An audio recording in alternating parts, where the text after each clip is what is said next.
हाय, hello, नमस्कार. कसे आहात सगळे? आजच्या नवीन ब्लॉगमध्ये तुमच्या सगळ्यांचं खूप खूप स्वागत. आज आपण बघणार आहोत झपूर्झा कला आणि संस्कृती संग्रहालय.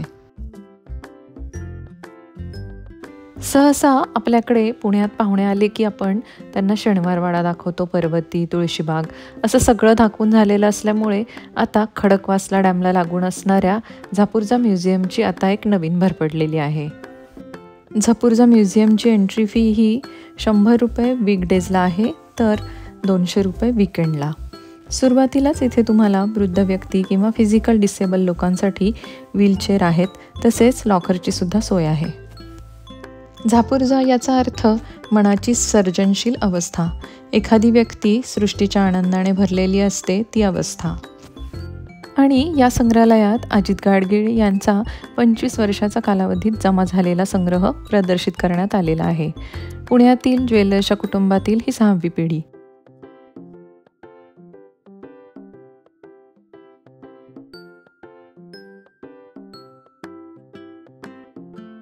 अजित गाडगीळ यांनी पुण्यात खडकवासला धरणाजवळ NDA पिकॉक बेच्या पुढे कुडजे येथे कला व संस्कृतीचे व्यासपीठ आपल्याला खुले करून दिलेले आहे. या ठिकाणी चित्र, हस्त, शिल्पकलेबरोबर ललित कलेसाठी हे व्यासपीठ आपल्याला दिले आहे. तसेच इथे चर्चासत्र व वर्कशॉपसुद्धा होतात. येथे देशातील विविध भागातून गाडगीळ यांनी गोळा केलेल्या पुरातन कलात्मक वस्तू, वारसा असणाऱ्या वस्तू, शिल्प, तसेच तब्बल 8 एकरात असणाऱ्या झपूर्झा कला व संस्कृतीची या संग्रहालयात 10 दालने आहेत. प्रत्येक दालनाचे वेगवेगळे वैशिष्ट्य आहे.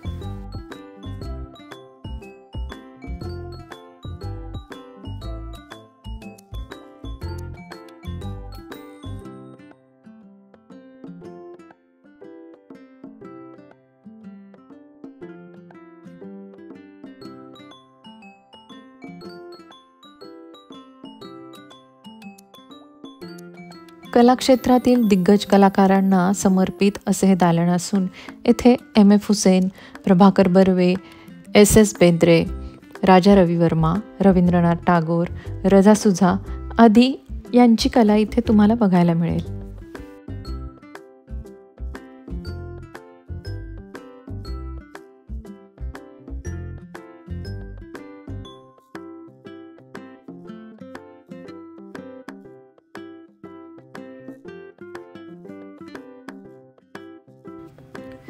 दिव्याला भारतीय संस्कृतीत खूप मोठे स्थान आहे. आदिमानवापासून सुरू झालेला हा दिव्यांचा प्रवास आधुनिक काळातील बॅटरीवरील दिवे LED दिव्यापर्यंत पोचला आहे. येथे 20व्या शतकापासून ते आजपर्यंतचे दिवे इथे बघायला मिळतात.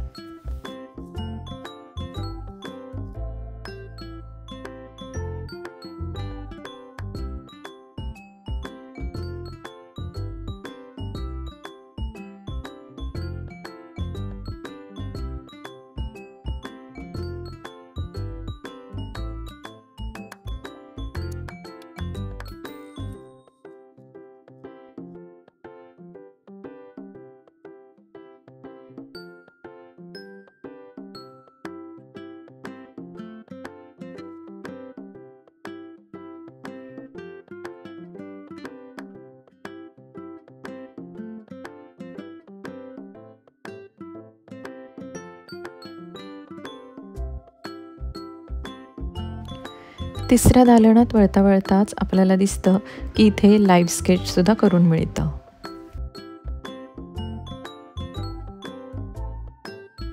तिसरं दालन हे सगळ्यांचंच आवडतं दालन आहे. महाराष्ट्रातही चांगले कलाकार झाले आहेत, मात्र लोकांना त्याबद्दल फारशी माहिती नाही. त्यामुळे महाराष्ट्राच्या महान कलाकारांसाठी इथे गॅलरी आहे. त्याची चित्रे इथे ठेवण्यात आली आहेत. त्यात म.वि. धुरंधर, गना जाधव, अबलाल रहमान, बाबूराव पेंटर, रवींद्र मिस्त्री, शंकर पळशीकर आणि V.G. कुलकर्णी तसेच माधव सीतावलकर आदींचा समावेश आहे.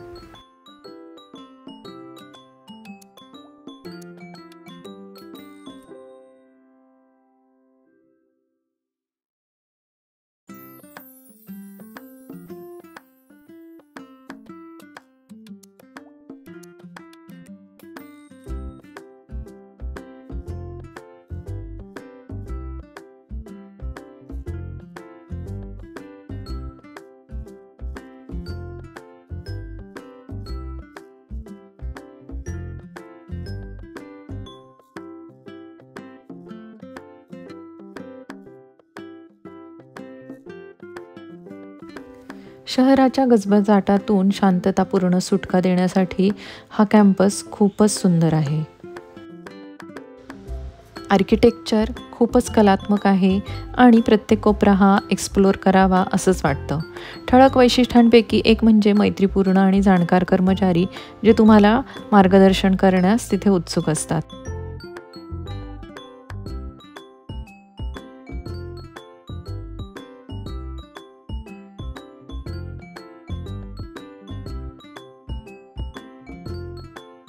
वस्त्रकथा या दालनात विशेष करून आपल्याला पैठणी बघायला मिळते. वस्त्रांसाठी हे स्वतंत्र दालन असून या ठिकाणी 150 ते 200 वर्षाच्या पैठण्या, शेले, उपरणे, फेटे तसेच लहान मुलांचे कपडे याची विशेषता इथे बघायला मिळते.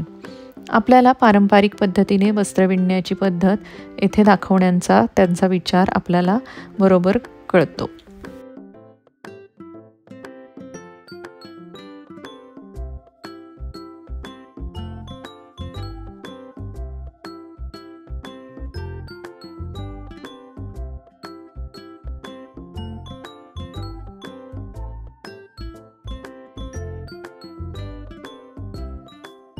दागिना या दालनात P&G सन्स गेल्या 6 पिढ्यांपासून दागिने व्यवसायात असल्याने त्यांनी स्वतःकडील व गोळा केलेल्या अनेक चांदीच्या वस्तू, दागिने येथे ठेवले आहेत.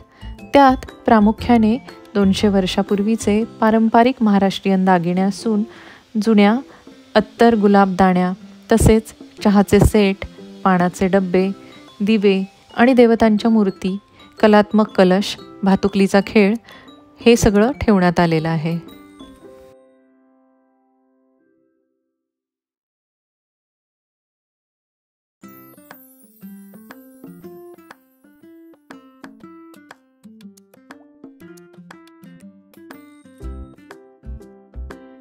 इथे असणाऱ्या प्रत्येक दालनात तुम्हाला नेहमी वेगळंच काहीतरी बघायला मिळेल.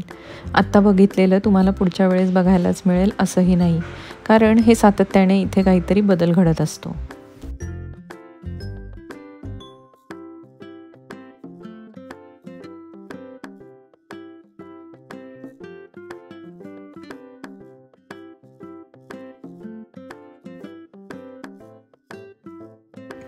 झपुर्झामध्ये विविध विषयांशी संबंधित कार्यशाळा आयोजित करण्यात येतात.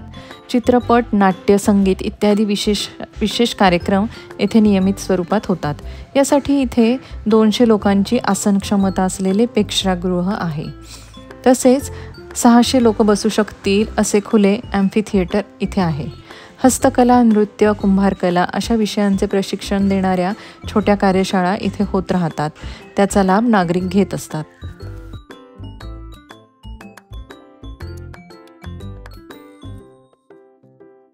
झापुर्झा हे सर्व प्रकारच्या कला आणि संस्कृतीचे व्यासपीठ आहे. पुण्यातील निसर्गरम्य खडकवासला धरणाच्या काठावर 7 एकर जागेवर हा परिसर आहे. झापुर्झामध्ये विविध वर्कशॉप्स होतात. 600 लोकांची कपॅसिटी असणाऱ्या ॲम्फी थिएटरमध्ये लाईव्ह शो बघताना धरणाच्या काठावर काही औरच मजा आहे.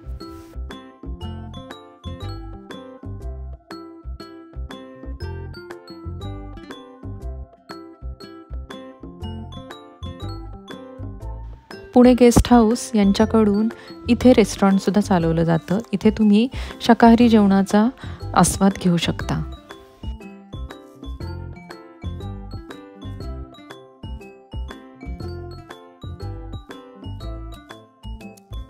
सुंदर, शांत आणि निसर्ग सानिध्य असलेल्या या झपुर्झा म्युझियमला तुम्ही वन डे ट्रिप करू शकता किंवा अर्धा दिवस किंवा 2-3 तासही येऊ शकता.